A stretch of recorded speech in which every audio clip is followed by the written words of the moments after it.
Hola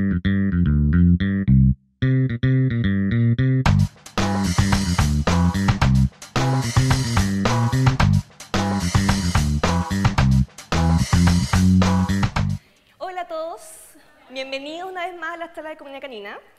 Muy contento de que estén aquí una vez más con nosotros y hoy día hay una sorpresa, o sea, hay varias sorpresas en verdad. La primera es que, como ustedes ven, vamos a tener un cambio de formato de la charla. Ya no va a ser esa charla magistral donde se paraba el doctor y explicaba con su power.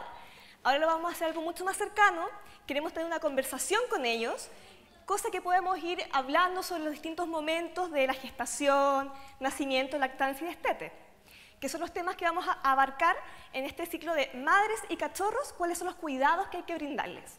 Así que les voy a presentar a los doctores que muchos ya de ustedes conocen. La doctora Bárbara Ready, ella es médico veterinaria que se ha dedicado por 8 años al comportamiento canino y además es académica de la Universidad de las Américas. Un aplauso para ella.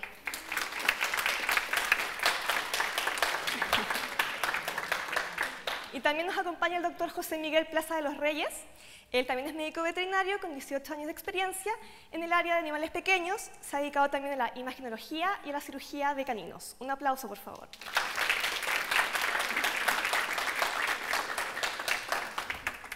Bueno, vamos a empezar nuestra conversación con los doctores.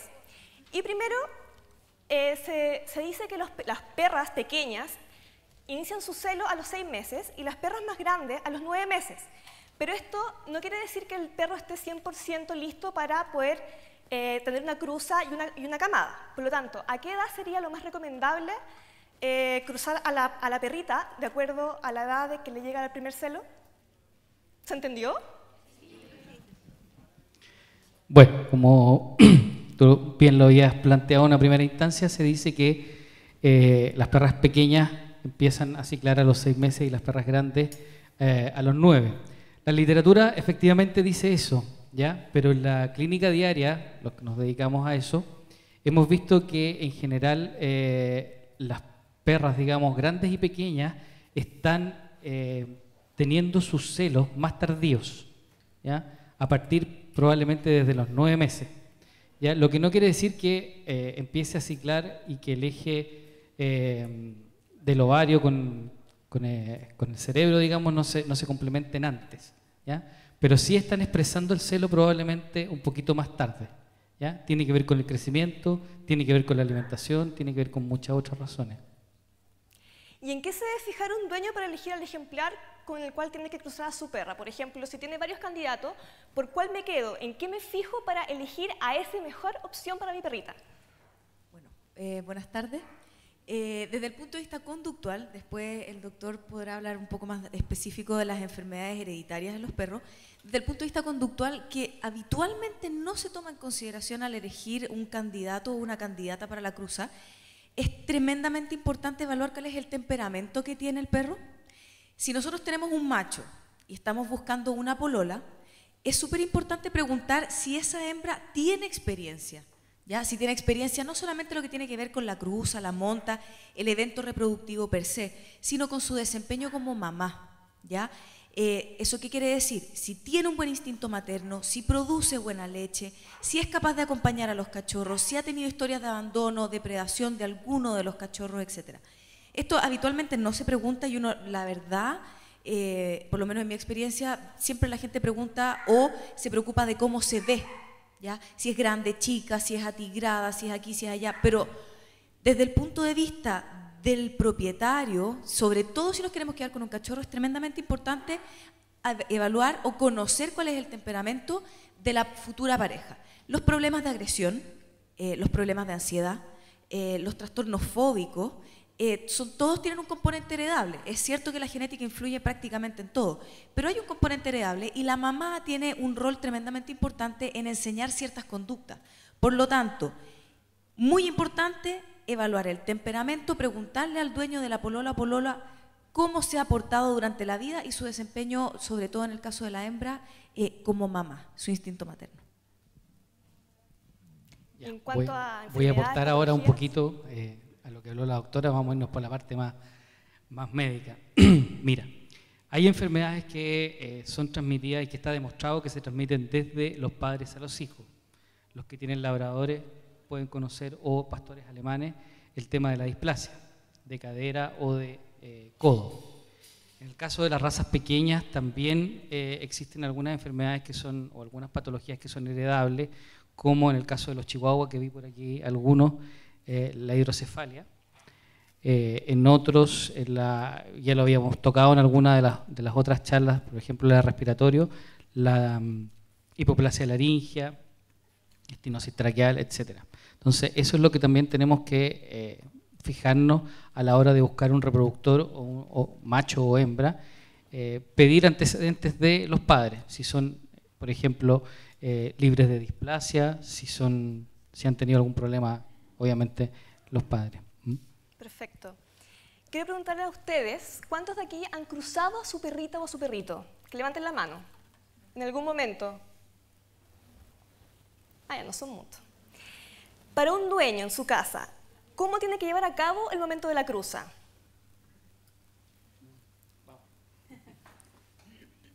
Ya, empecemos por lo más entretenido, que es la parte conductual. Bueno, la verdad es que siempre cuando uno ve en sitios web o incluso en la literatura, se habla de si llevar el macho a la casa de la hembra a la casa del macho, y hacen recomendaciones al respecto.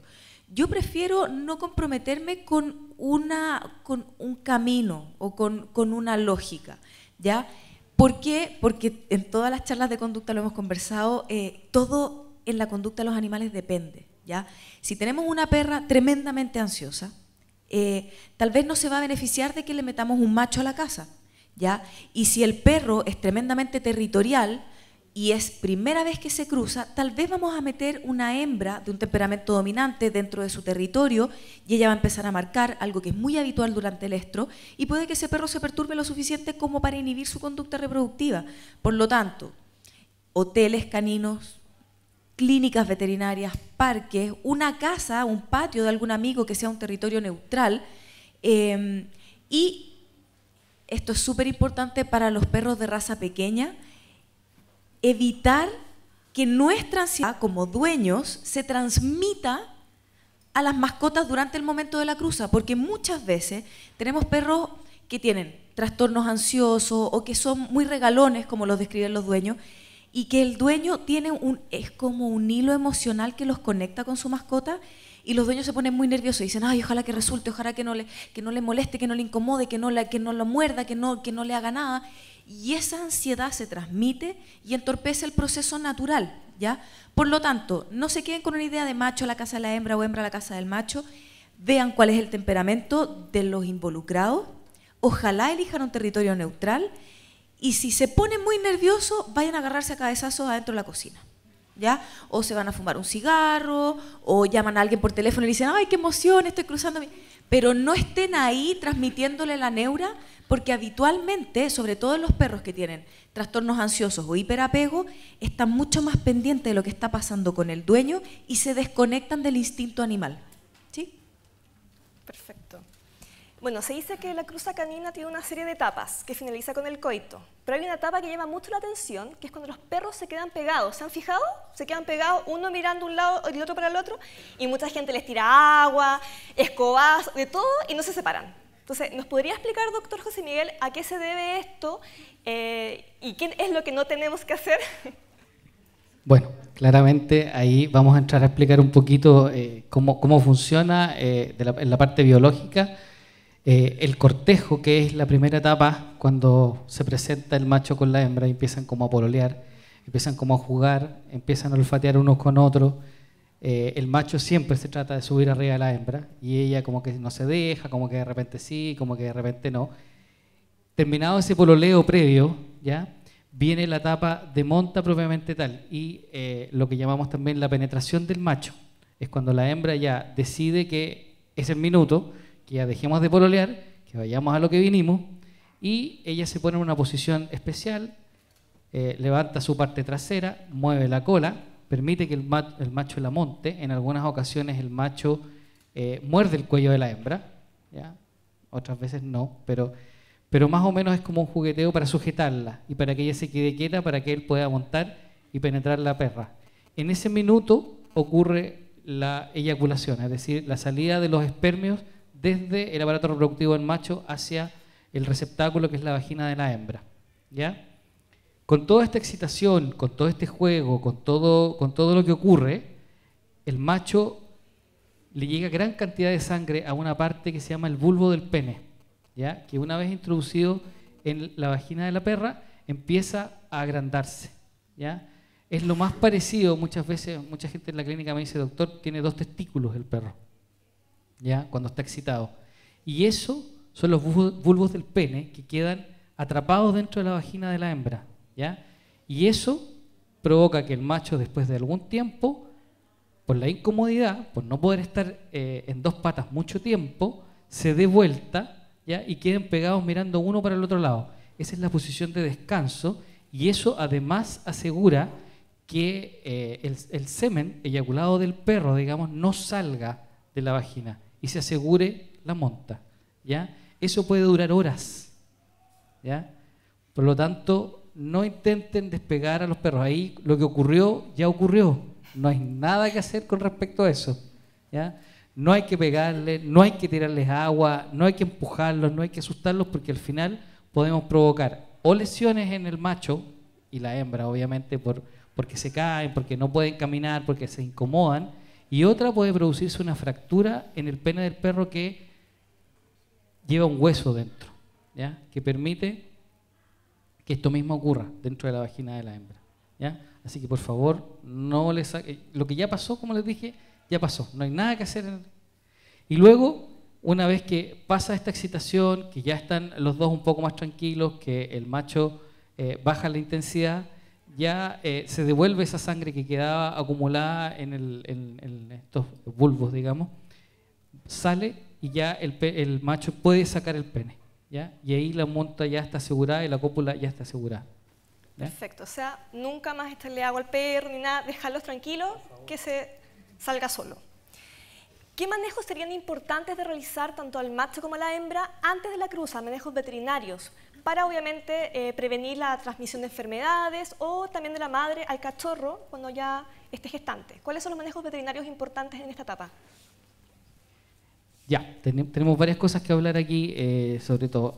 Cuando se realiza esto en criaderos, digamos, normalmente están asesorados por un veterinario, y lo que recomendamos los veterinarios previos a la cruza de gente que quiere cruzar su perrito es vacunarlos antes del celo, ¿ya? Eso significa que si nuestras perritas son regulares, nosotros vamos a tener una idea de más o menos cuándo va a entrar en celo.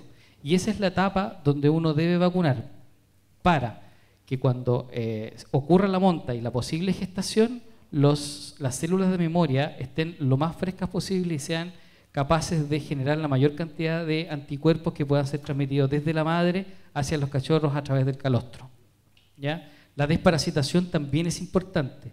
La desparasitación se puede hacer previa a la monta, ¿ya?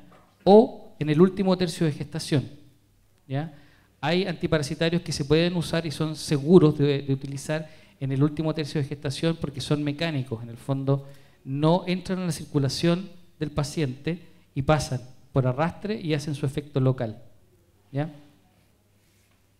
Otra cosa importante, que no lo mencioné anteriormente, es para elegir al macho y la hembra, la sugerencia es siempre hacer el test de Brucela. La Brucela es una bacteria, ¿ya? que está en el aparato genital de macho y hembra. Es una bacteria que se transmite sexualmente, digamos, por el coito, y que provoca aborto en el último tercio de gestación en la hembra y provoca inflamación de los testículos y del epidídimo en el macho. Por lo tanto, machos y hembras deberían ser testeados previos a la cruza si son positivos o negativos a Brucela. Perfecto. Además, que quiero decir que la Brucela canis es potencialmente zoonótica, es decir, se pueden transmitir desde los animales hacia nosotros.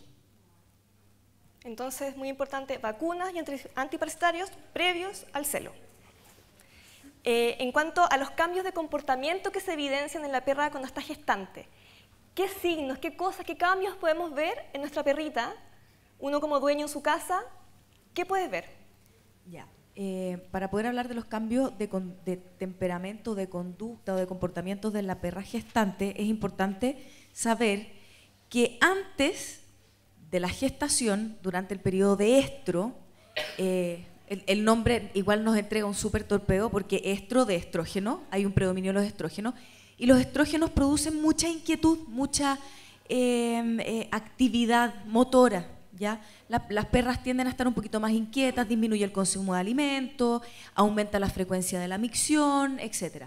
Una vez que ya ocurrió la cruza y hubo fecundación y tenemos una gestación, el cambio hormonal produce un quiebre conductual que uno lo evidencia habitualmente con más tranquilidad. Ahora, es súper importante, creo que lo conversamos ya en otras charlas, lo que tiene que ver con, volvemos a lo mismo, la ansiedad de los dueños respecto de mi perrita está preñada, que no se mueva, no la tomen en brazos, no hagan nada porque pobrecita, no, que no corra, no le tires la pelota, no, quédate tranquila, no, es que está con guaguita. La verdad es que durante la primera mitad de la gestación lo mejor es dejar que la perra haga su vida como a ella le nace hacerla, ¿ya? Hay perras que son súper activas y que durante la primera mitad de la gestación, como el volumen abdominal todavía no es mucho, la perra sigue siendo activa y tiene ganas de correr, y tiene ganas de jugar, y tiene ganas de saltar. Y la naturaleza es muy sabia. Yo me he encontrado, creo que muy pocas veces, si es que alguna, con algún problema que haya ocurrido a propósito de una excesiva actividad de la perra durante la primera mitad de la gestación. Por lo tanto, dejen que la perra fluya de manera natural. Sobre todo si es una perra activa y ustedes la inhiben, le bloquean esa ejecución de conductas naturales, puede que la perra se ponga ansiosa y esa ansiedad se transforme en cortisol, estrés, neura, problemas de la gestación, ¿ya? Entonces, durante la primera mitad, si la perra está más tranquila, bendición. Si no está más tranquila, no pasa nada, ¿ya? Hay que mantener el estímulo todos los procesos sensoriales de la perra son bienvenidos porque los cachorros están desarrollando su sistema nervioso dentro del útero. Por lo tanto, si mantenemos a una perra gestante en una burbuja, también estamos bloqueando los procesos de desarrollo normal del sistema nervioso, ¿ya? Ahora, dejamos la respuesta solo hasta la gestación y después hablamos de los cambios del parto, Sí, ¿verdad? mejor, sí. Ya, ok, eso. Ya, se dice que la perra tiene un promedio de gestación de 63 días. ¿Ya? Puede variar obviamente dependiendo del número de cachorros, de la talla de la perra, si es más grande o más chica, pero más o menos 63 días. En este tiempo, ¿cuándo uno puede hacer detección lo más tempranamente posible de la gestación? Una detección precoz de gestación. ¿Cuándo y cómo se puede hacer? Bueno, con respecto a eso, para que ustedes sepan, la fecundación, la fertilización y la anidación ocurre muy parecido al ser humano, ¿ya? Ocurren más o menos en las mismas partes, ¿ya? Y la detección temprana de la preñez es a través de la ecografía. 21 días en los ojos expertos puede ser lo más temprano que vamos a detectar la gestación, ¿ya? Sin confundirla con otras cosas que hay dentro del útero dando vuelta. Es aconsejable también hacer una segunda ecografía entre la cuarta y quinta semana, ¿ya? Para saber el tamaño real de camada, porque en la primera ecografía nosotros vamos a ver pequeñas vesículas que están formadas, es decir, los primeros embriones que están dando vuelta buscando la anidación, pero no necesariamente todos son viables. Ahí es donde la madre naturaleza juega su rol y dice, en realidad, estos cachorros van a ser viables, estos no, y existe un porcentaje de reabsorción embrionaria, ¿ya? Entonces, la segunda ecografía nos va a dar luz con respecto al tamaño real de camada. Y luego se aconseja hacer una tercera ecografía cercano al parto, digamos, cercano a la 8ª semana, para determinar a través de la medición de la cabeza la fecha estimada de parto, ¿ya? Otra manera también de diagnosticar gestación, pero ya no son tan tempranas, sino que más allá de los 45 días, digamos, es a través de la radiografía, ¿ya? Porque ahí nosotros podemos ver la calcificación del esqueleto de los cachorros dentro del útero de la madre, ¿ya? También cerca de los 35 días aproximadamente, con cierta experiencia o un poquito antes, el doctor puede palpar el útero, puede palpar el abdomen y sentir las vesículas gestacionales que se están formando, ¿ya? Esto también tiene un riesgo porque en algún minuto con la presión demasiado fuerte también podemos eliminar alguna vesícula gestacional. Perfecto. ¿Y qué manejos veterinarios tienen que hacerse en esta etapa? Por ejemplo, si la primera etapa, que era previo a la cruza, no se hizo ningún manejo, ¿es recomendable hacer los manejos ahora que la perra ya está gestante? A ver, lo habíamos conversado un poquito antes. La desparasitación en el último tercio de gestación en algún minuto puede ser de ayuda, digamos, porque hay algunos parásitos que se transmiten de la madre a través de la leche incluso. Manejos veterinarios, lo único que yo aconsejaría en el fondo es cambiar la alimentación, porque ya estamos en una etapa metabólica mayor, por lo tanto los requerimientos de energía y de proteína se incrementan. Por lo tanto el consejo en esa etapa, por lo menos de la parte veterinaria, ya la doctora nos habló de la parte conductual, es darle alimento de cachorro, ¿ya? Dado que sus requerimientos en este minuto suben, ¿ya? Eso lo va a explicar probablemente la doctora que después nos va a acompañar. Perfecto. ¿Y cuáles serían los principales riesgos o problemas, tanto de la madre o para su camada, en esta etapa gestacional? El que quiera, no se peleen. Sí. No, lo que pasa es que hay algunos riesgos. Por ejemplo, el estrés. El estrés en el último tercio de gestación, cualquiera sea el origen, y definamos estrés. La doctora me puede ayudar en eso después, digamos. El estrés es cualquier cambio en el ambiente o cualquier cambio dentro de su microambiente del paciente, ¿ya? Que lo saque de su habitualidad, ¿ya? Eso en algunas ocasiones genera unas descargas de cortisol en el fondo, ¿ya? Y eso puede adelantar el parto. Es decir, aquí la doctora me va a ayudar un poquito más. Si existe otra hembra dentro del grupo familiar, si existe un macho que esté molestando a la hembra cercano al parto, esas cosas hay que... O si hay niños pequeños cerca también, molestando mucho, jugando mucho con la perra, y eso le puede dar un estrés. Y esa parte, aquí le voy a pasar el micrófono a la doctora porque ella sabe bastante más que yo de esa parte. Bueno, como durante la gestación predomina la progesterona a nivel del sistema nervioso central inhibe ciertas conductas, ¿ya? Si se han fijado, y es la norma para todos los mamíferos, yo siempre doy ejemplos cuando se puede de personas para que se pueda hacer más fácil la asociación, pero a mí me sorprende mucho mujeres que tienen un temperamento súper fuerte, súper reactivo, que cuando están embarazadas se transforman en una seda. No les entran balas, todo es amor. Deben haber algunas excepciones, indudablemente. Pero en general, la perra le pasa exactamente lo mismo. Su umbral de reactividad sube. Por lo tanto, estímulos que habitualmente la pondrían nerviosa, durante esta etapa tienden a pasar un poquito jabonados, ¿ya? Ahora, indudablemente, si tenemos un niño que le tira la cola a la perra, o hay un perro que insiste en montarla, yo creo que por lejos lo único que nosotros podríamos decir que puede ser una luz de alerta o poner una tarjeta amarilla y decir estemos atentos es la presencia de otra hembra, ¿ya? Hemos conversado durante otras charlas de la agresión intraespecie, intrasexo, la agresión entre hembras, sobre todo cuando hay conflictos de dominancia, puede ser muy violenta e incluso puede culminar con la muerte de uno de los dos. Por lo tanto, si tenemos una perra preñada, lo ideal es tratar de evitar aquellas situaciones de conflicto con otras hembras. ¿Para qué hablar si hay más de una hembra en celo? Más de una hembra gestante. En los criaderos este tipo de situaciones se manejan bien y son perras que están acostumbradas a esta situación de grupo social lleno de gestaciones y de futuras camadas. Pero cuando estamos hablando de una mascota, yo les diría que ese sí podría ser un punto de atención, ¿ya? Ahora, para complementar un poco lo que decía José Miguel desde el punto de vista del estrés, existe un estrés físico. Estrés es cualquier incremento en el desafío que tiene un organismo frente a cualquier estímulo, ¿ya?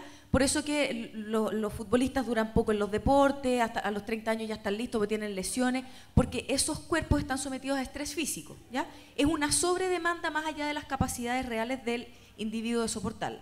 Desde el punto de vista emocional, el estrés es una situación a la que se expone un animal que se perpetúa en el tiempo. Por lo tanto, si tenemos una gestación de 2 meses y tenemos una situación que durante 2 meses perturba a la perra, podemos pensar que esa situación se puede transformar en algo riesgoso para la gestación y por lo tanto debiéramos bloquear ese estímulo, sacarlo hasta que llegue el parto y culmine la lactancia.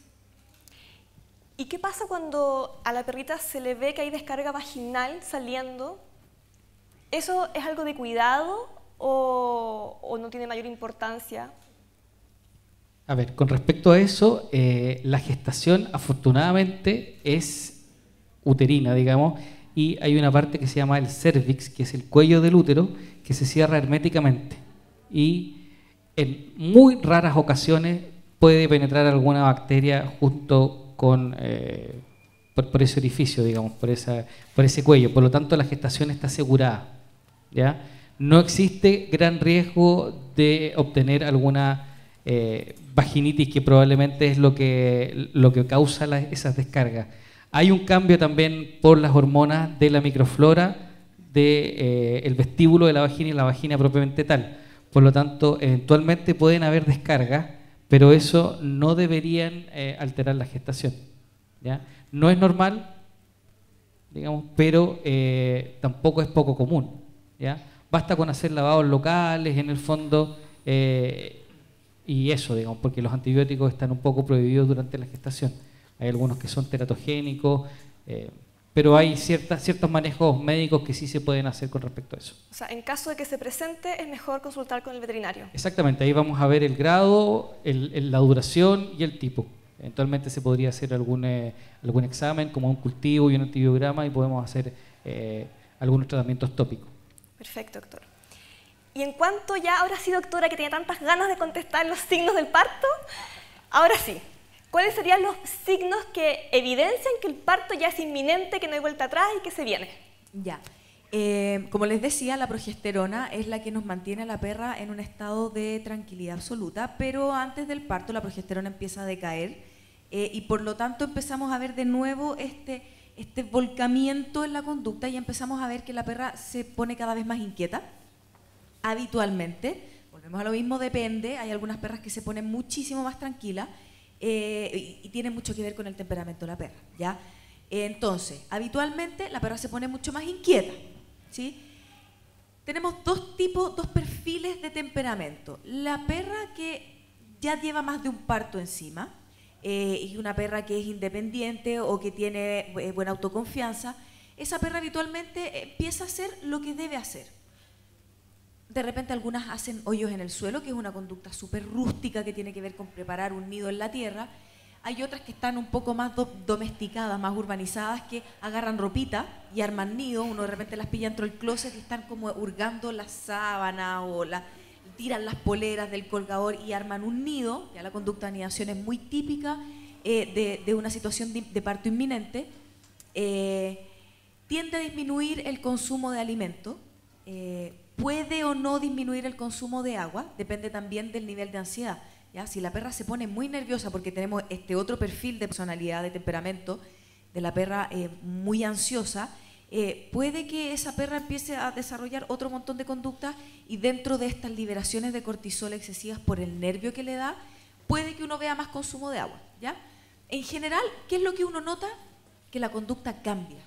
De lo que habían sido estos 40, 50 días aproximadamente, ya en los últimos, yo le diría los últimos 10, últimos 5 y muy marcadamente el 24 a 36 horas antes del parto, hay un cambio evidente de conducta, ¿ya?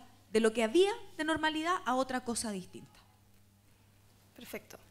Y uno como dueño, ¿cómo tiene que preparar la zona del parto en su casa? ¿Una paridera? ¿Es importante, por ejemplo, tener un botiquín de parto? ¿Qué consejos nos pueden dar? Le voy a pasar inmediatamente a la doctora Bárbara el micrófono, pero solo quería aportar algo con respecto al anterior. Hay un par de conductas, digamos, que son físicas que uno fácilmente puede detectar, que una es la caída o la bajada de la leche, digamos, esa es una parte del signo inminente de parto. También en algunas ocasiones, pero eso es poco práctico, digamos, que es la baja de la temperatura de 1 grado. Si la perra ha tenido siempre 38,5, que baje 1 grado a 37,5 es signo inminente de parto, ¿ya? Y la otra, tercera, digamos, tip o cosa que nosotros podemos ver físicamente, que en algunas veces se ve, otras veces no, es la caída o la salida del tapón mucoso, ¿ya?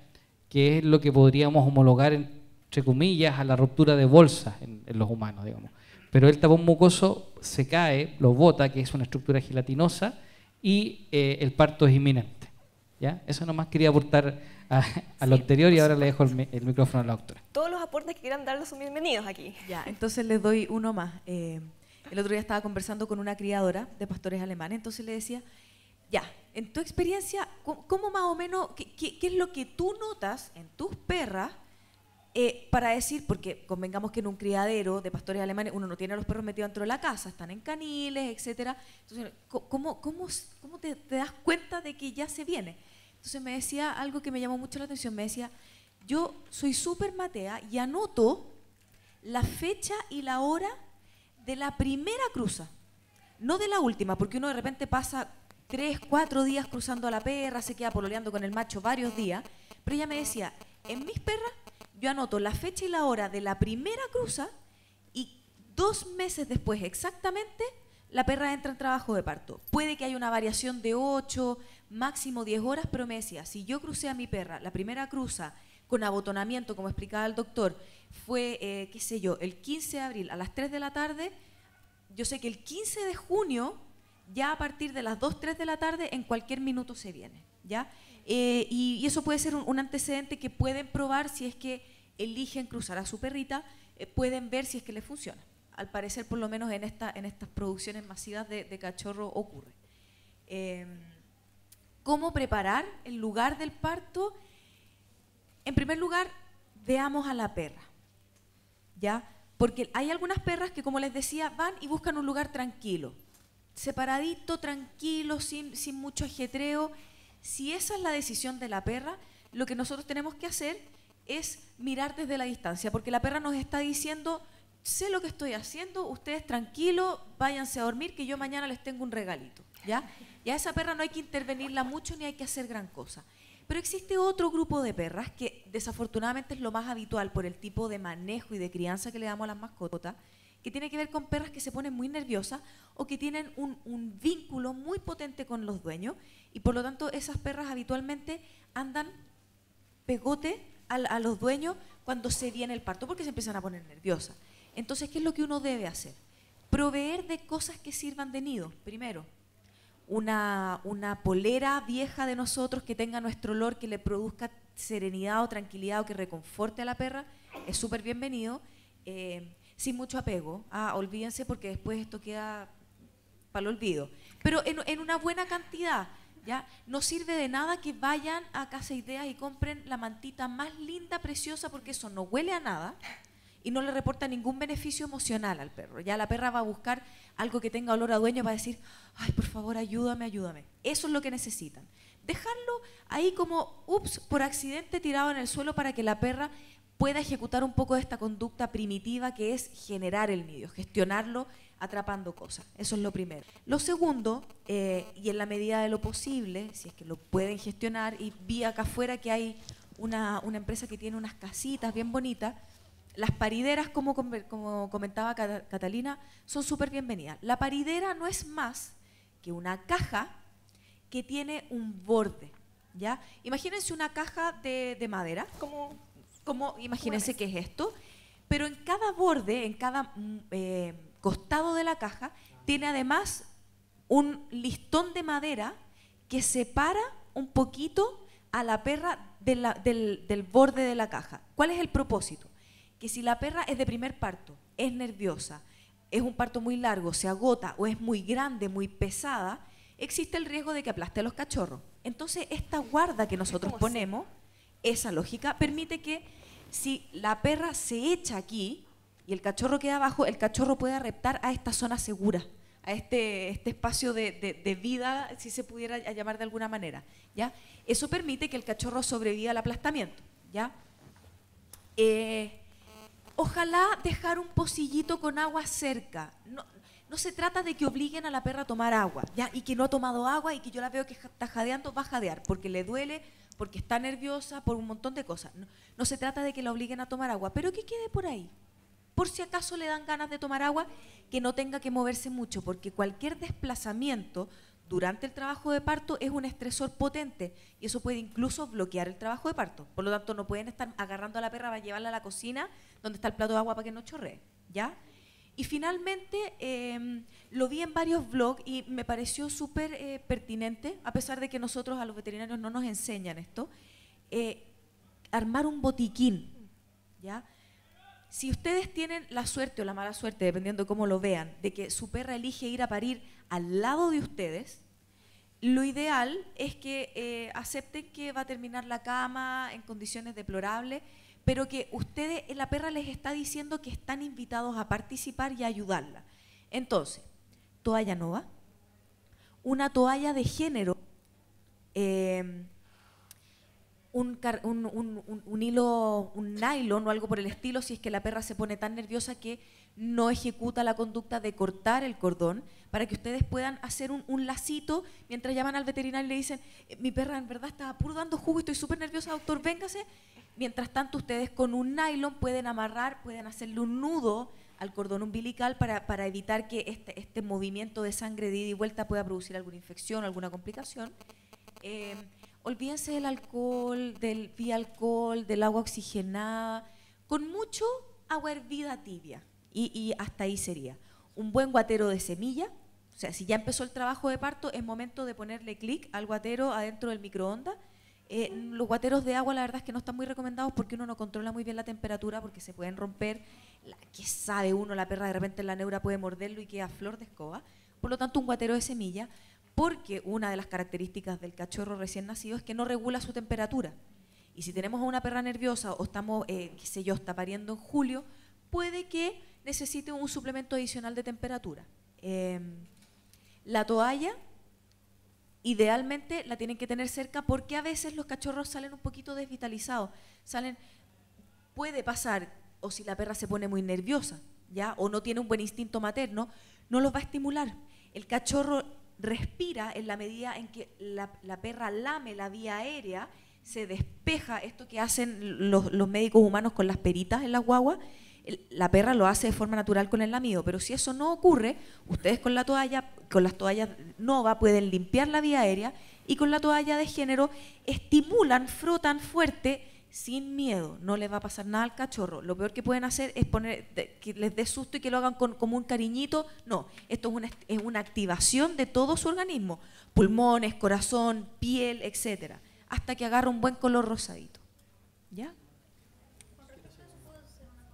Al final vamos a hacer todas las preguntas. Espera un poquito, Catao, que quiero aportar un poquito con respecto al alumbramiento, digamos, o a la salida de los cachorros. Como decía la doctora, la paridera ayuda a que la hembra no aplaste a los cachorros, y esto se transforma en algo fundamental en los bulldogs, porque los bulldogs tienden a no moverse, digamos. Tienden a cansarse mucho porque esa actividad para ellos es matadora, porque no caminan ni un ápice y van a tener que estar trabajando de parto por lo menos. Me ha tocado algunas veces entre 6 hasta 10 horas de parto, ¿ya? En algunos perros. No los bulldogs, porque los bulldogs son re cómodos, dicen no quiero parir tanto, háganme cesárea, ¿ya? Pero sí, en el caso de los cachorros son 3 cosas que uno tiene que preocuparse posparto que son fundamentales. Una, los cachorros se mueren aplastados. 2, los cachorros se mueren de hambre, porque la hembra y la relación, aquí me voy a ayudar un poco más la doctora, la relación entre el cachorro y la tetilla de la hembra y la bajada de la leche no es la óptima. Y tercero, se mueren de frío, porque los cachorros no ven, no escuchan, ¿ya? Ellos funcionan fundamentalmente con su tacto y con su olfato. Entonces, ir a buscar a la hembra y de repente pueden quedar absolutamente lejos y ellos nacen con una cantidad lamentablemente limitada de energía y necesitan rápidamente enchufarse la tetilla para que tomar primeramente el calostro, que es la inmunidad que le transmite la hembra en las primeras 6 horas, y luego energía para poder alimentarse, para poder echar a andar su metabolismo y para poder seguir mamando, ¿ya? Y es una buena idea eso lo del botiquín, digamos, mientras llamamos al doctor para que nos vaya a socorrer un rato, ¿ya? Es súper importante, como decía la doctora, estimular al cachorro, ¿ya? Si es que la hembra no lo hace, ¿ya? Eso quería aportar. O sea, en el caso ya que la perra está pariendo, es importante que el dueño entonces mantenga la calma, se quede junto a la perra, que la vigile que todo salga bien y en caso de cualquier complicación, llamar al médico. Pero siempre quedarse con la perra, estar presente y vigilar este parto y no introducirse si es que no es necesario. ¿Estamos bien? Estamos perfecto. Y bueno, ¿por qué las perras prefieren parir de noche? Preferentemente es común que la perra, no sé, 12 de la noche o más incluso, pare. Y el dueño nunca se enteró, estaba durmiendo y el día siguiente, sorpresa, lindos cachorritos. ¿A qué se debe esto? Ocurre esto habitualmente, ¿eh? Me ha pasado varias veces que llaman en la noche y me preguntan, doctor, la perra está pariendo. Te dije la tranquila y el día siguiente me llaman, son 6, 3 machos y 3 hembras. ¿Y qué tuviste que hacer? No, nada, ella se encargó de todo, ¿ya? Eso es lo habitual, eso es lo normal, ¿ya? Y uno no debería introducirse tanto, digamos, ni meterse tanto en el parto, ¿ya? Pero, ¿cuál era la pregunta? Perdón, me perdí. No, ¿a qué se debe que es tan habitual que la perra pare de noche? Fundamentalmente porque durante el día hay mucha actividad, ¿ya? Entra, sale gente, hay autos, la televisión está prendida, los niños están jugando, la gente se reúne y hay mucha actividad tanto en la casa como interacción entre los dueños y las perras, digamos, que está pariendo. Entonces ellas eligen normalmente un minuto donde estén tranquilos, donde nadie las moleste y finalmente pueden hacer su trabajo tranquila y entregarle a los cachorros al día siguiente. ¿Y cuándo? Además hay un asunto a mí me gusta mucho hablar de las conductas primitivas. Encuentro que es lo más lindo evocar de dónde vienen nuestras mascotas para entender un montón de cosas. Y en la vida natural hay 2 tipos de animales, los depredadores y las presas, ¿ya? En el caso de los lobos son tanto depredadores como son presas, ¿sí? ¿No es cierto? Sabemos que ellos cazan, pero también existen animales que pueden actuar como depredadores de los lobos. Por lo tanto, habitualmente lo que ocurre o lo que se teoriza es que la noche es el momento donde donde el grupo social está reunido, está protegido, está resguardado y la perra se reconforta mucho en la presencia de tanto otras hembras que van a actuar como guardianas, como de los machos que van a poder proteger en caso de cualquier amenaza, porque el tamaño de los cachorros y la conducta de los cachorros los hace presas fáciles. Por lo tanto, la noche es un momento donde está reunida la familia animal desde el punto de vista primitivo y por lo tanto los mecanismos de activación del parto habitualmente se correlacionan con estos momentos donde hay menos riesgo de que la futura descendencia pueda ser atacada. ¿Y cuándo un dueño tiene que preocuparse y llamar sí o sí al médico o llevar a su perra de urgencia?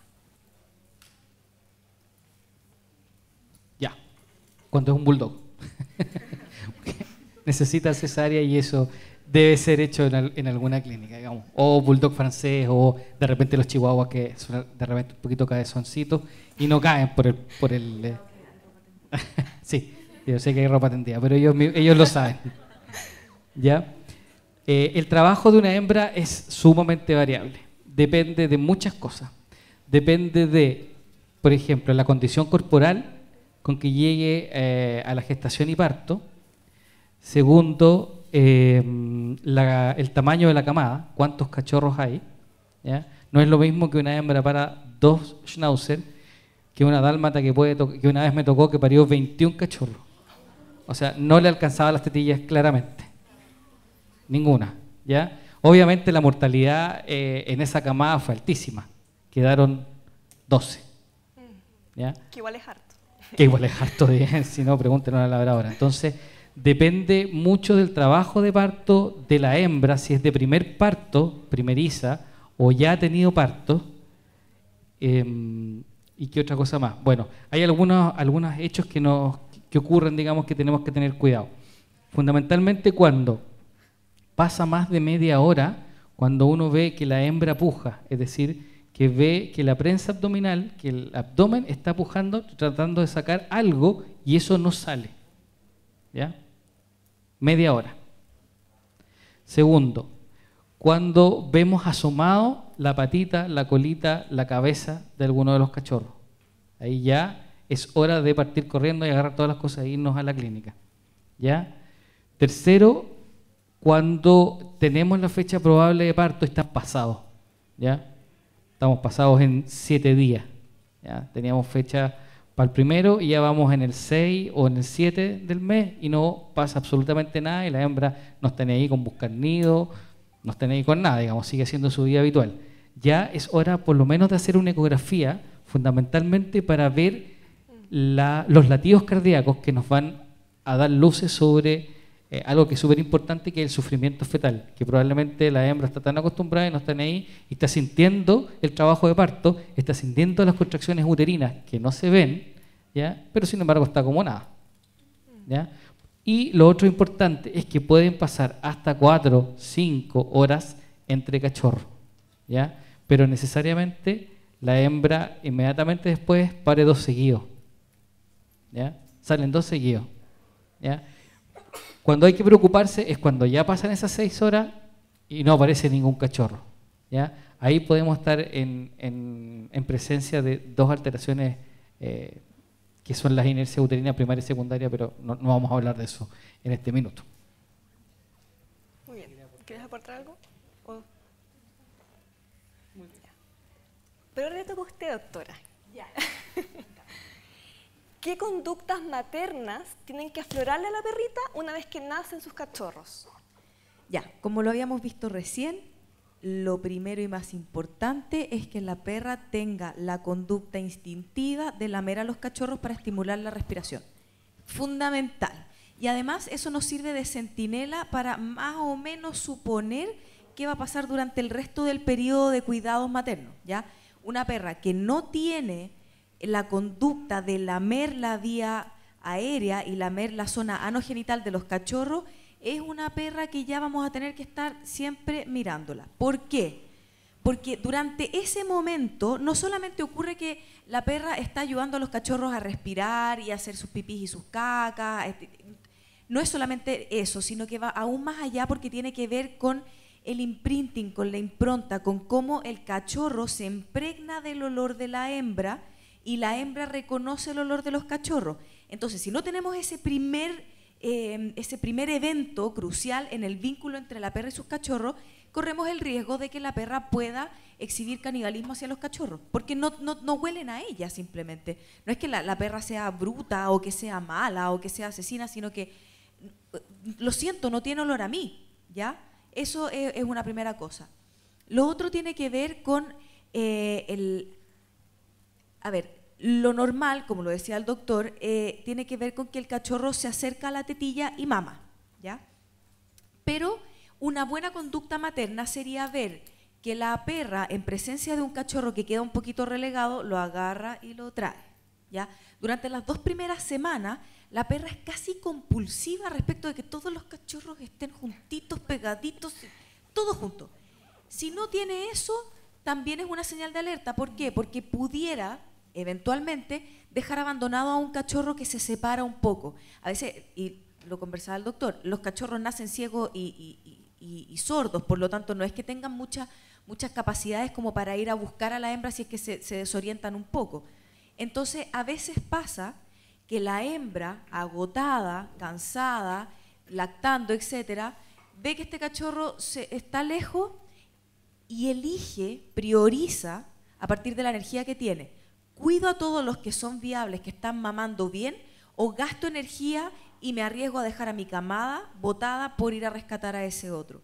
Entonces puede ocurrir que ese cachorro eventualmente quede botado a su suerte y muera.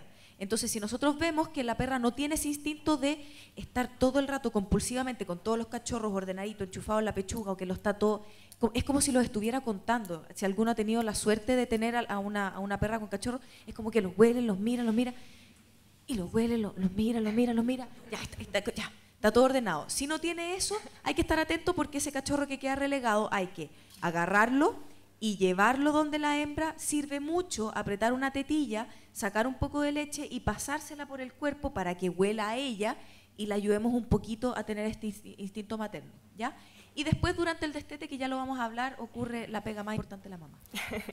Ya, pero ¿qué cosas pueden hacer que esta conducta materna normal se altere? La neura, el estrés.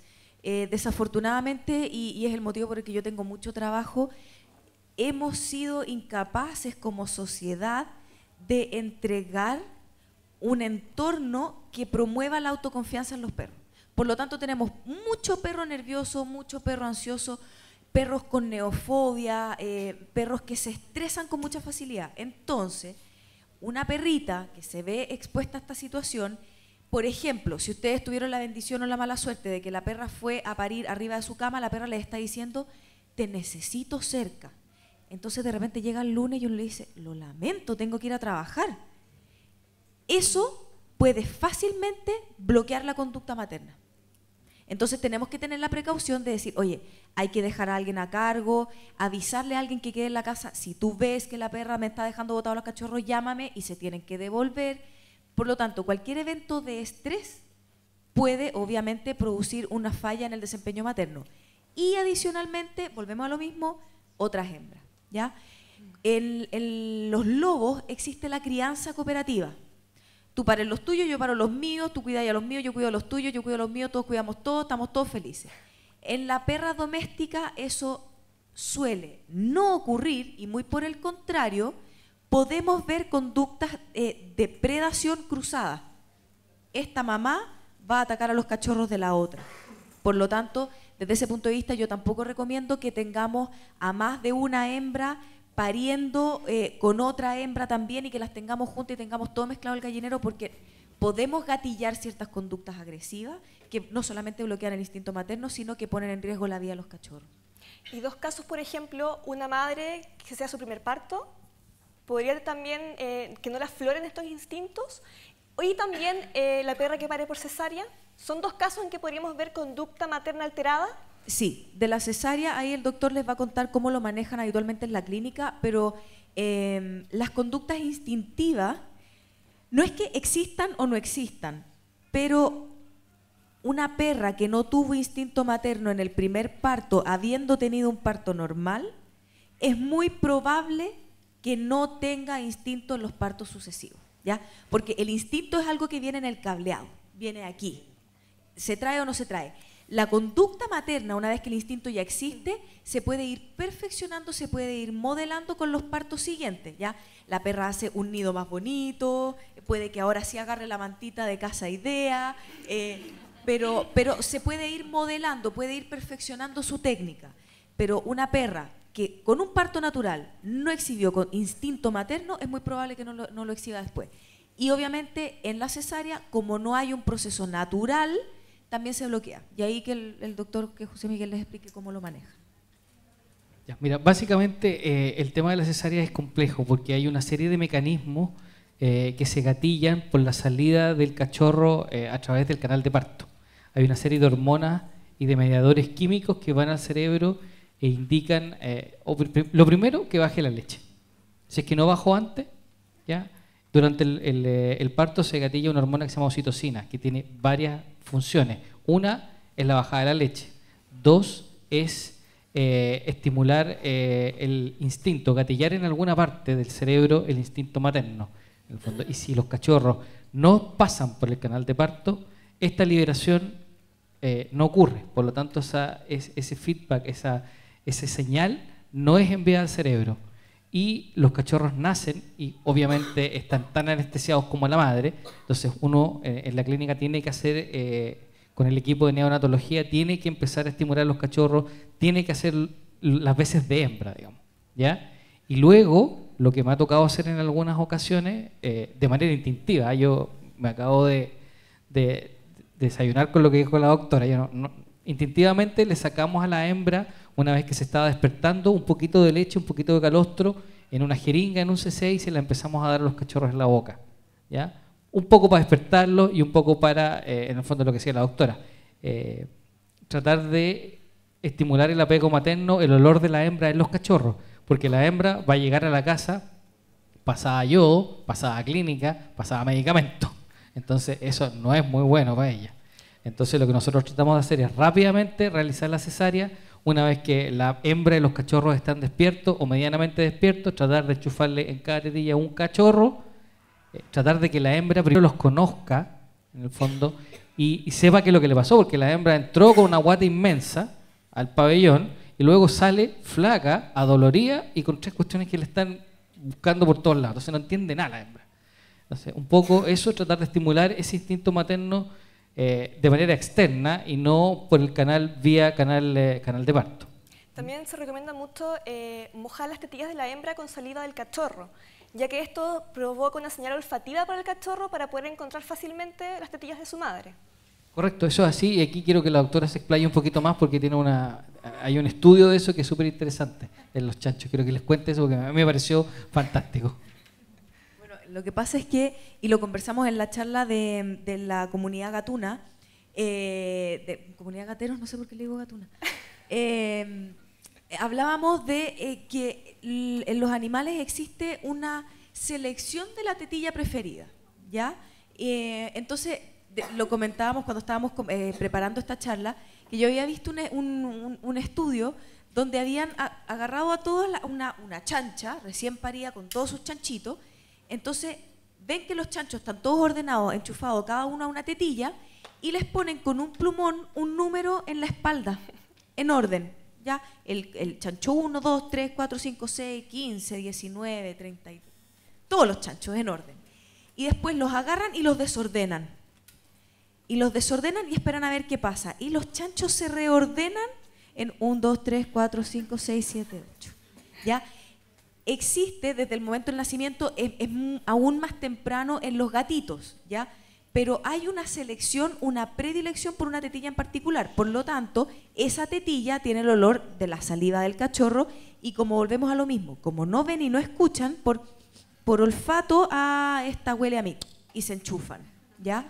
Por lo tanto, obviamente, lo que decía Catalina de tomar un poquito de saliva del cachorro y pasarla por la tetilla para que el cachorro pueda estimularse y reconocerse en esa tetilla y enchufarse, es bienvenido.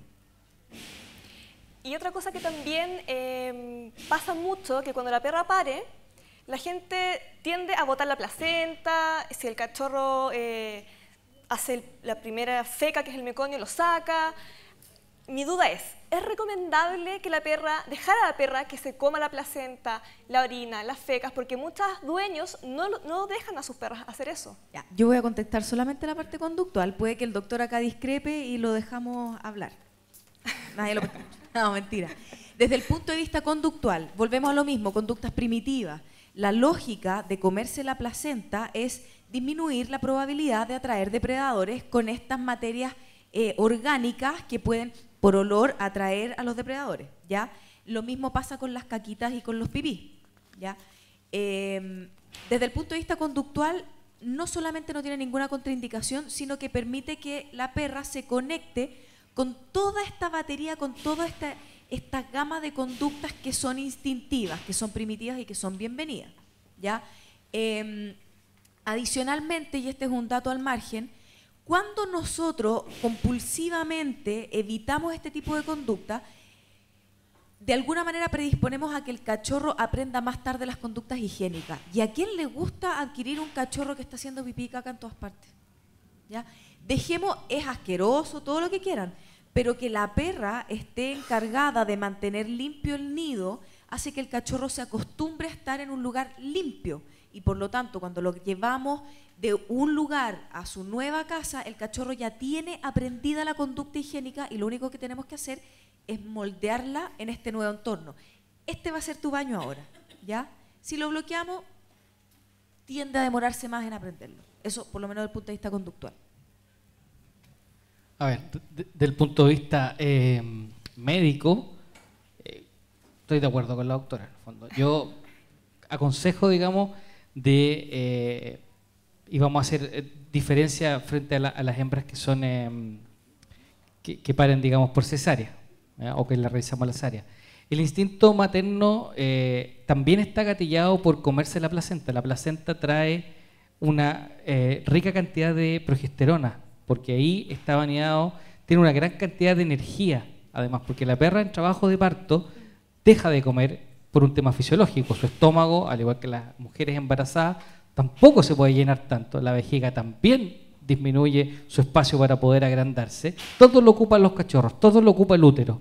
Por lo tanto, tenemos poco espacio para respirar un poquito, tenemos poco espacio para comer, tenemos poca reserva de pipí. Por lo tanto, una vez que sale todo esto, la perra normalmente queda más flaca de lo que entró a la gestación, y esto tenemos que sumarle después la lactancia, la generación de leche, ¿ya? Eso lo vamos a hablar después probablemente. Y la placenta es una fuente rica de proteínas y de energía, porque alimentó al cachorro durante todo su tiempo, ¿ya?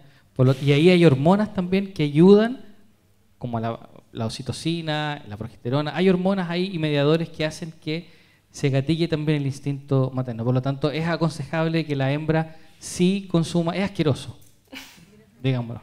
Miren por otro lado, en fondo.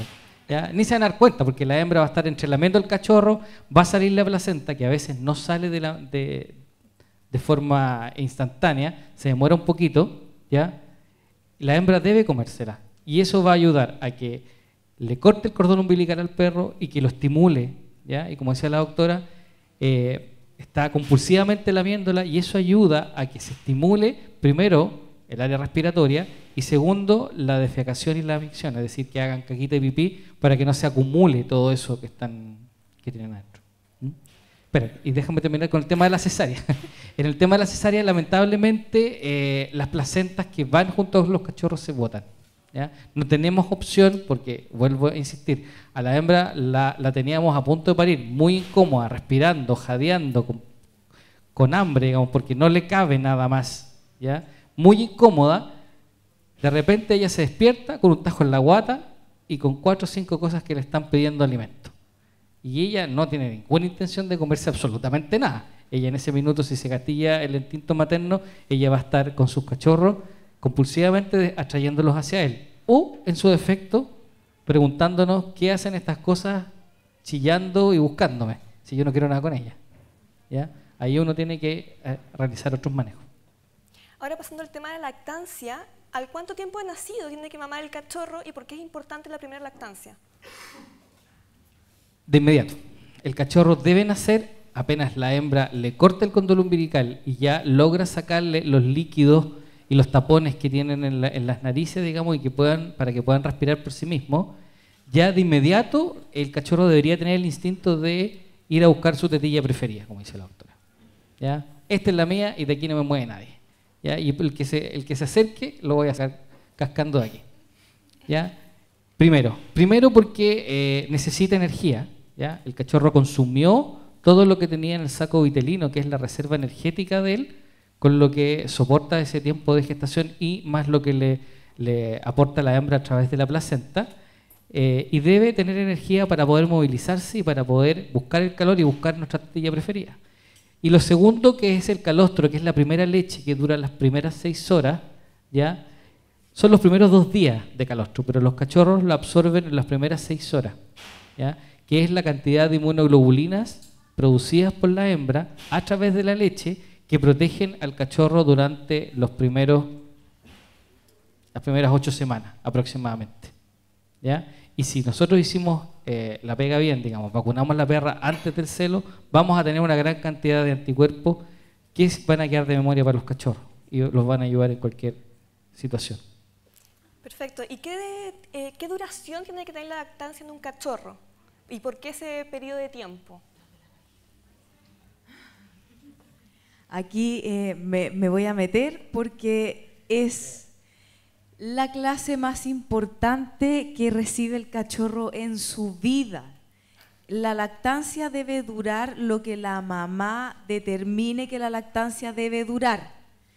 Si ustedes son criadores, y con todo respeto, no sé si habrá alguno, a mí en lo personal me da lo mismo cuánto tengan programado o a quién le tengan prometido el cachorro, incluso si no son criadores y la cruce, y no es que yo le dije a Juanito que le iba a tener el perro, da lo mismo.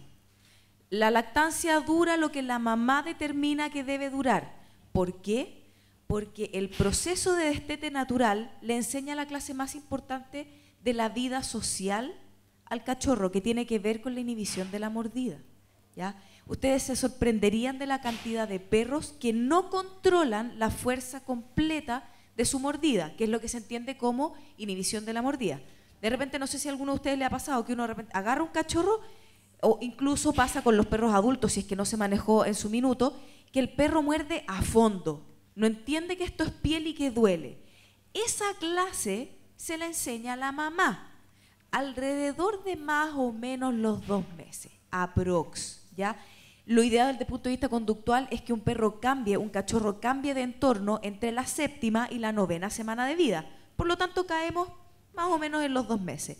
Debemos permitir que el destete sea natural, porque en ese minuto la hembra, ¿qué es lo que hace? Le gruña al cachorro y le dice, no quiero que me apretes más la pechuga porque te salieron dientes y me duele. Y por lo tanto el vínculo cambia un poquito, ya no es esta sobreprotección y este cobijo excesivo, y ya pasa a ser un individuo que me está empezando a perturbar las energías. Y le entrega una mordida inhibida, que es este agarre cervical muy gentil, pero es una marca, ¿ya? Y ahí el cachorro es su primera clase de inhibición de la mordida, donde el cachorro aprende que el hocico no se ocupa siempre con la misma intensidad. Por lo tanto, el destete debe durar lo que la mamá determine que debe durar. Okay. ¿Y qué motivos pueden llevar a que una perra no produzca leche? Aparte del estrés, que ya saben que todo el estrés afecta a todo. Por ejemplo, el estrés, imagino obviamente que la malnutrición de la perra. Una condición corporal baja, digamos, porque la formación de leche requiere una gran cantidad de energía y una gran movilización de grasa y proteína, porque la leche es rica en aportes de grasa, fundamentalmente, aunque la perra no lo es tanto. La de vaca es bastante más grasienta que la de la perra, es más desabrida, un poquito tiene menos azúcar, pero en el fondo para el cachorro sirve para que en el fondo dé un poco de energía y pueda sobrevivir, digamos, ¿ya? Lo otro, la restricción de agua, por ejemplo, que no tenga suficiente agua a disposición o agua fresca, porque algunas hembras, no sé si te ha pasado, mientras están gestando, prefieren el agua fresca. El agua estancada de 2 o 3 horas ya no les gusta, entonces no toman agua. Eso es fundamental porque la leche fundamentalmente es líquida, por lo tanto la hidratación de la hembra debe ser fundamental. Y lo último es la famosa cesárea. Muchas veces, y vuelvo a insistir, digamos, todos los mecanismos que ocurren en un parto natural están alterados o no están presentes durante una cesárea. Por lo tanto, la hembra no sabe absolutamente lo que le pasó, probablemente estuvo en un trabajo de parto, si es emergencia, por ejemplo, en la noche, tenía un cachorro, la sacaron de donde está acostumbrada a parir, tenía su nido, tenía todo listo, la agarran en el auto, la sacan a las 3 de la mañana, la llevan al veterinario, el veterinario les abre la puerta medio dormido y ya entran la perra directamente al pabellón, ¿ya? Y eso significa claramente un estrés para ella, ¿ya? Por lo tanto, puede no presentar o no bajarle la leche, ¿ya? Nosotros como protocolo, normalmente a las perras después de la cesárea les aplicamos una dosis de oxitocina, que es la hormona que permite que la leche baje, a pesar de que puede haber producido ella misma la oxitocina, pero nosotros la ayudamos y tratamos de hacer ese manejo para tratar de asegurar la bajada de la leche. No siempre lo logramos, ¿eh? Pero se intenta.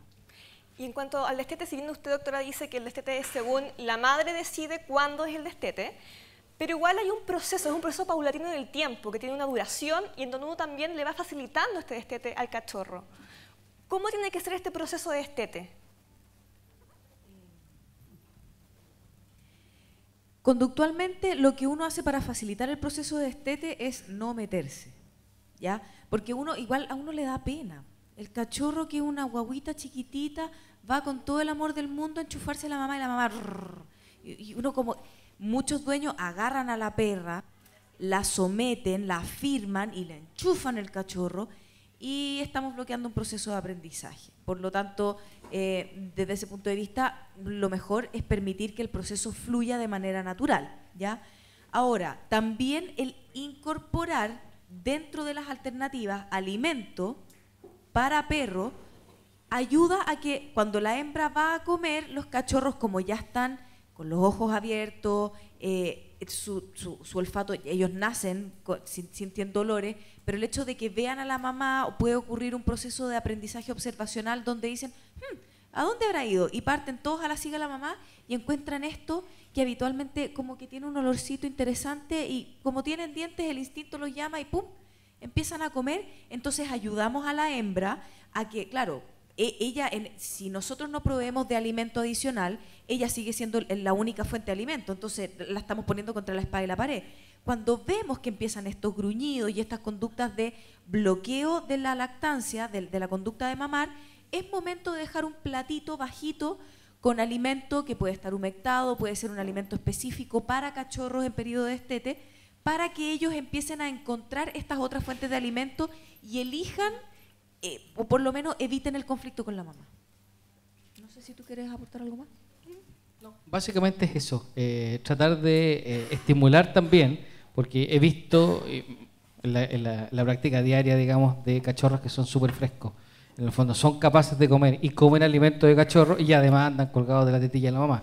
Entonces esos son unos guatones inmensos que uno después dice en qué minuto la hembra no les ha enseñado a salir. Pero básicamente es eso, utilizar un poco el alimento que ya estábamos utilizando de cachorro, ya humedecérselo con un poco de agua, en el fondo para que sea un poquito más blando, o ocupar algún alimento que entiendo que ya está en el mercado, que son alimentos específicos para el proceso de destete. Justamente a continuación veremos cómo hacer este proceso y con qué alimentos. Y bueno, como decíamos anteriormente, acá la perra deja de darle leche, le deja pasar los anticuerpos al perro y por lo tanto ahora es de suma importancia empezar el proceso de vacunación y de antiparasitarios al perro. ¿Cómo es este proceso? ¿A qué edad se inicia tanto vacunación como antiparasitarios en el cachorro? Ya, mira, aquí es un terreno bien complicado y donde siempre tenemos conflictos con los criadores. No sé si hay criadores aquí o si hay colegas, digamos, me van a perdonar, pero lo que yo les voy a dar es mi opinión, digamos, a través de que la he logrado construir a través de los años. La vacunación, si uno hace, como ya lo habíamos hablado anteriormente, un manejo previo, si vacunamos a la perra previo al celo, la desparasitamos, no es necesario vacunarla antes de los 2 meses y medio. ¿Ya? Ahora, muchos criadores, y por un tema también, y esto me hago cargo de mis palabras, por un poquito de marketing, en el fondo destetamos a los cachorros a los 45 días, fundamental, lo habíamos hablado con la doctora. Segundo, lo entregan vacunado. ¿Ya? ¿Y qué significa eso? Significa que con esa primera vacuna nosotros vamos a ocupar los anticuerpos de la madre. O sea, el cachorro todavía su sistema inmune no está maduro, no es capaz de producir anticuerpos, por lo tanto vamos a recurrir a los anticuerpos que nos dio la mamá, ¿ya?, para atacar esta primera vacuna. Existen vacunas en el mercado que nos dicen que pasan por debajo de los anticuerpos maternos, ¿ya?, y estimulan al cachorro a funcionar a su sistema inmune, ¿ya?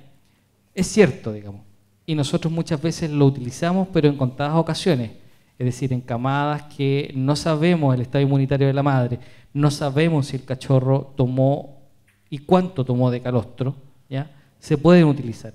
Pero básicamente la naturaleza es bien sabia y me dice que a partir de los 2 meses, entre los 2 y los 2 meses y medio, el cachorro o el sistema inmune del cachorro ya es capaz de luchar contra algunos agentes, ¿ya? Eso es por el lado de las vacunaciones, ¿ya? Se recomienda a los 2 meses y medio.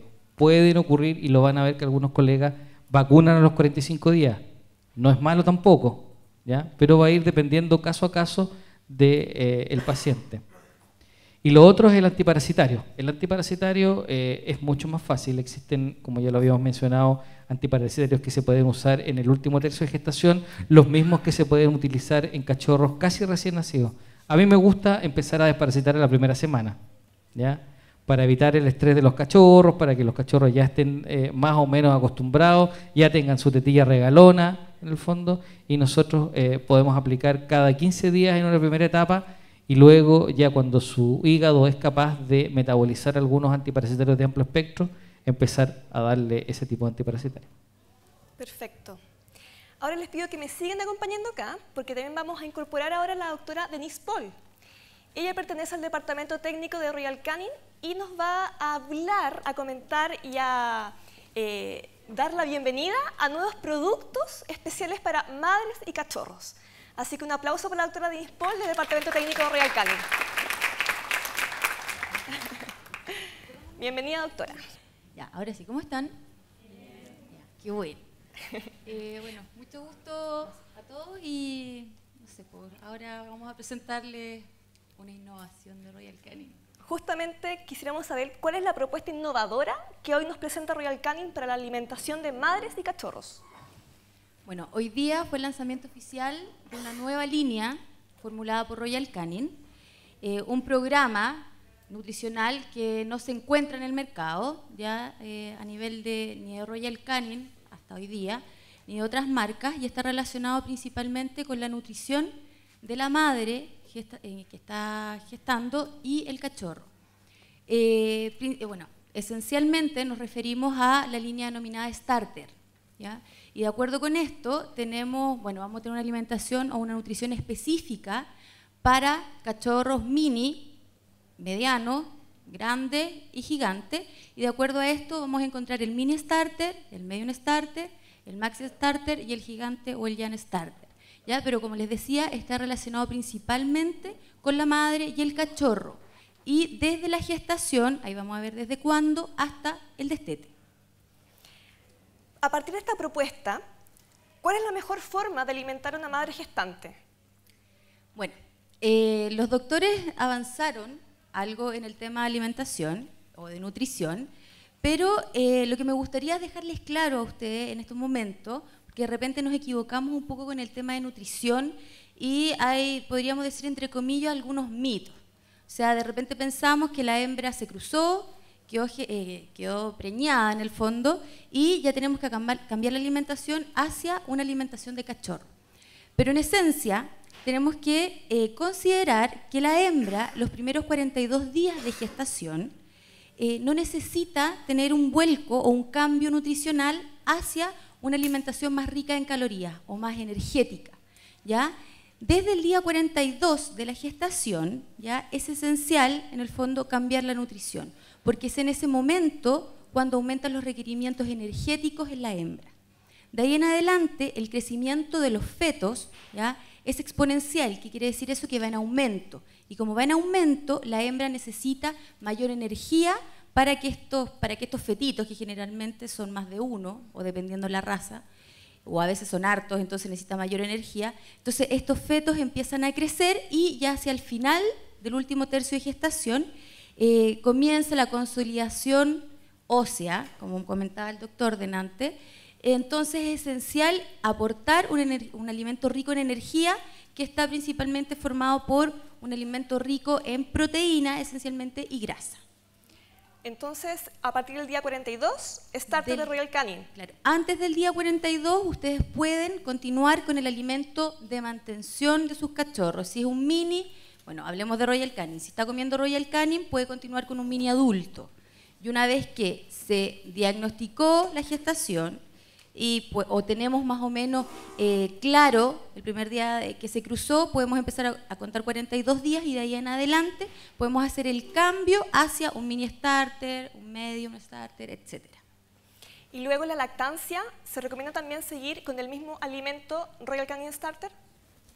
En la lactancia, por eso decíamos, desde la gestación, el día 42, hasta el destete, queremos decir que la hembra está en periodo de lactancia, tiene que continuar con el mismo alimento, y los cachorros, eventualmente, si siguen tomando leche, tienen que comenzar a hacer la transición y el cambio gradual hacia un alimento ya más específico para ello, con el mismo alimento. Tenemos que considerar, que eso se me había olvidado comentarles, que aparte de estos alimentos secos, que después les voy a hablar un poco más de las características de este alimento seco, tenemos un mousse, ¿ya? El mousse, que también se denomina starter, y además vamos a incorporar una leche, ¿ya? Para aquellos cachorros que quedaron huérfanos o que no tienen buena ganancia de peso, o bien la hembra no está aportando la leche suficiente para que estos cachorros se desarrollen óptimamente.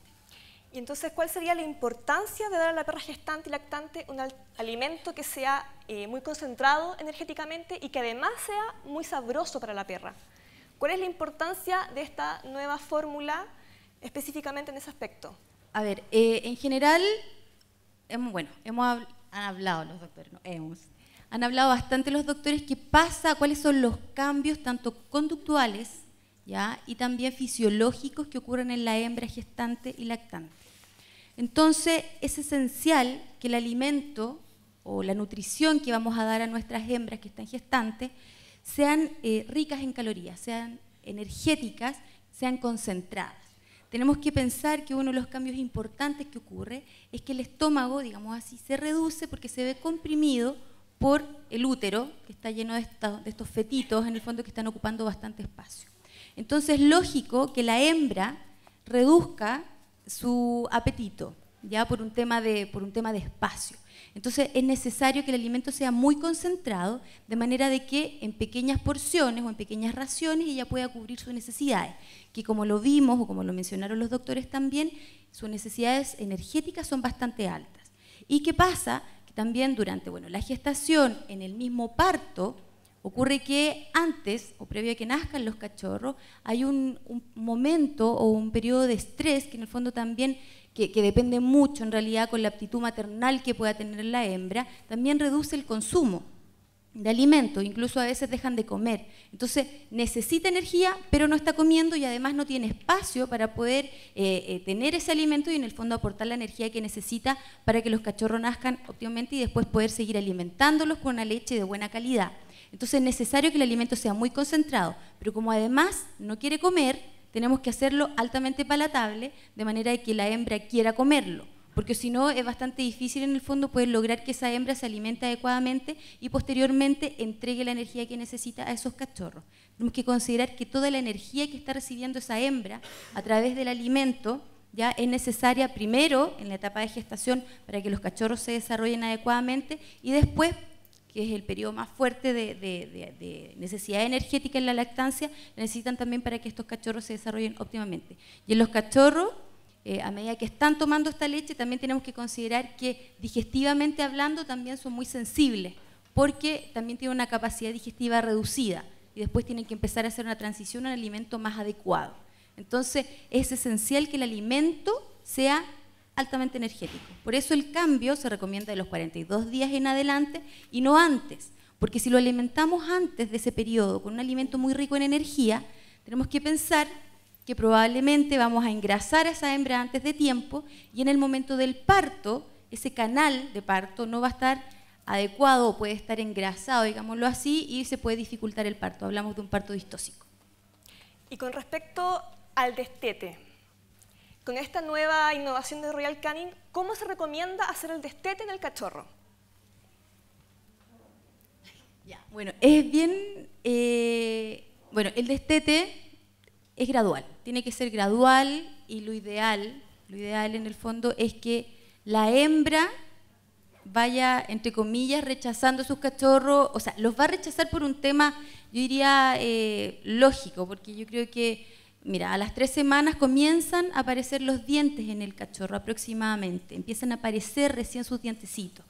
¿Ya? Todavía probablemente en ese momento no molesta la mordida en el pezón de la hembra, pero en la medida que siguen apareciendo estos dientes y empiezan a aparecer los colmillitos ya como a la 5ª, 6ª semana del cachorro, esa mordida en la hembra también empieza a doler, o sea, le molesta y le duele. ¿Ya? Entonces, casi normalmente en el fondo la hembra va a ir rechazando de a poco a los cachorros. Tenemos que pensar que el cachorro, su alimentación desde el nacimiento, lo primero es la succión, ¿no es cierto? Y se alimenta netamente de alimento líquido, la leche. Posteriormente hay una etapa del amido, ¿ya? En donde es necesario, si es que la hembra los está rechazando muy tempranamente, que comience a lo mejor a comer el mismo alimento, o sea, idealmente que coma el mismo alimento que está comiendo la madre, pero rehidratado, ¿ya? Que forme una especie de papilla, o en el caso del alimento nuevo, que les voy a presentar o que les estoy comentando, que es una especie de mousse, que es mucho más fácil en estos cachorritos que están lamiendo poder aprender o tomar el alimento. Y finalmente ya cuando nos acercamos al destete propiamente tal, que es alrededor de las 8 semanas, ojalá ya empiece a comer alimento seco o rehidratado y posteriormente completamente seco, ¿ya? Pero siempre gradual.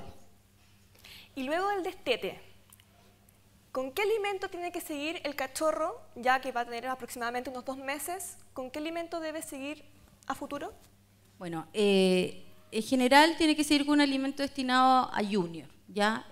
Va a variar mucho, no sé, probablemente algunos de ustedes acá alimentan a sus perros con Royal, probablemente con otra marca, pero dentro de lo que tenemos en Royal Canin y que tiene una amplia variedad de productos, tenemos varias alternativas.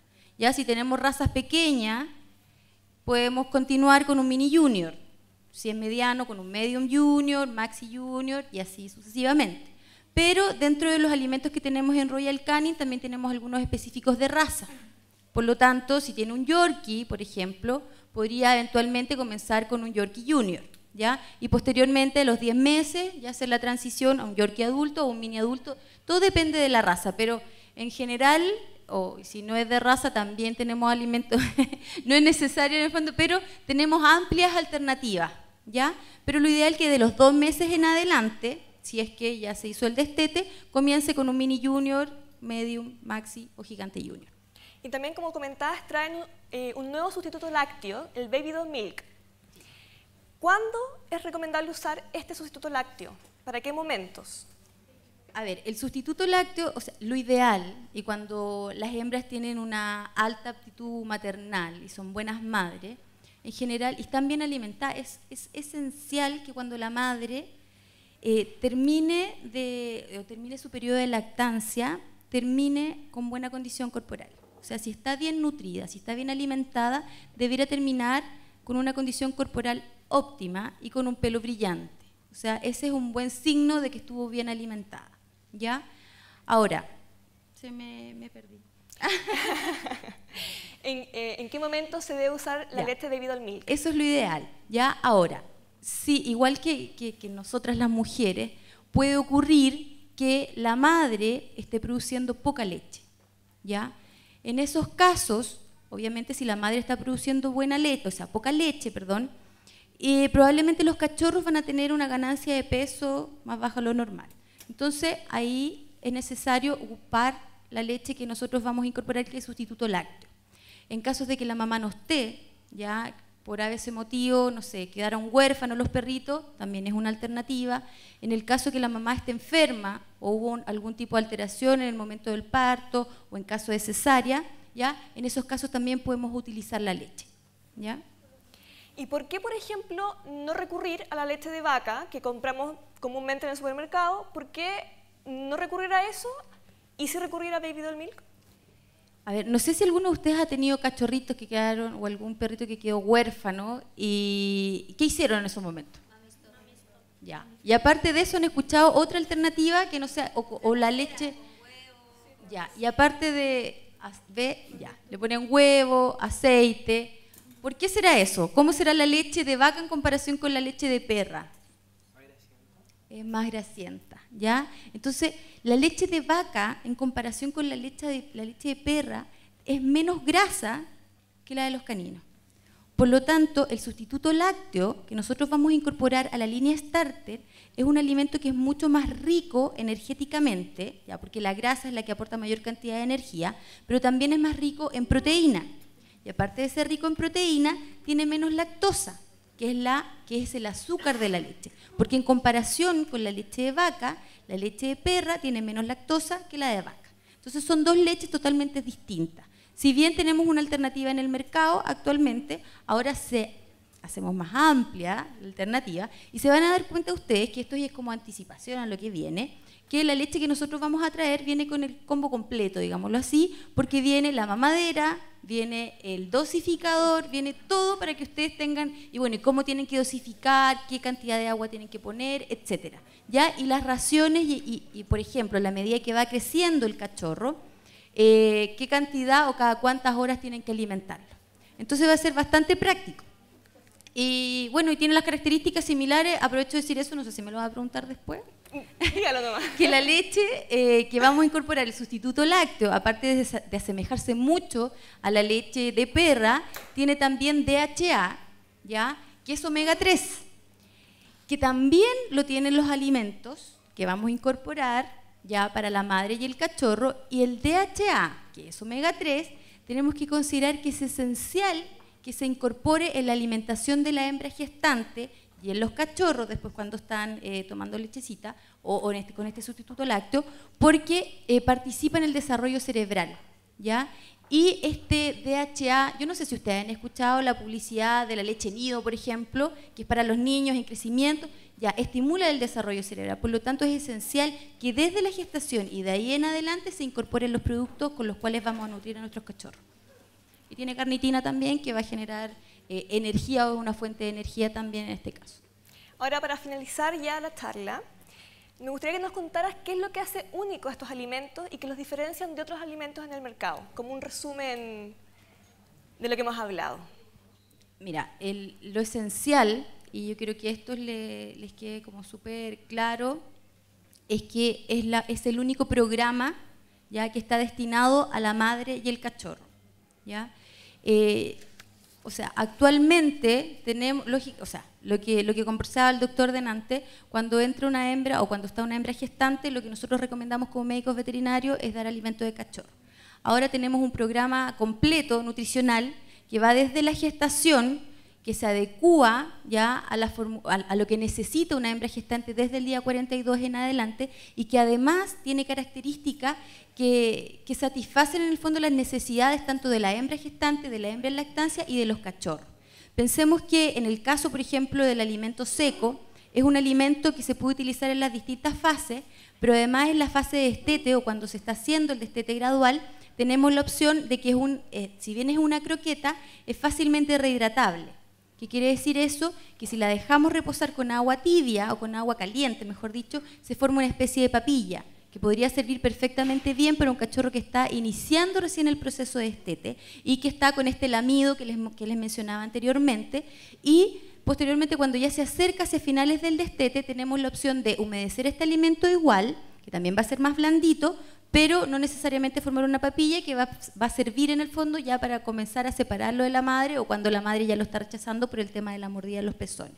Y finalmente, en el caso de la hembra, se puede utilizar una croqueta seca y de alta palatabilidad, que es lo que buscamos, ¿ya? Y tenemos además la opción del mousse, en el caso de que queramos dar un alimento, en vez de hacer la papilla, dar directamente este mousse en el fondo, que es mucho más fácil de mezclar y de incorporar en el fondo para que el cachorro lo pueda tomar fácilmente cuando todavía no tiene sus dientecitos bien desarrollados. Perfecto.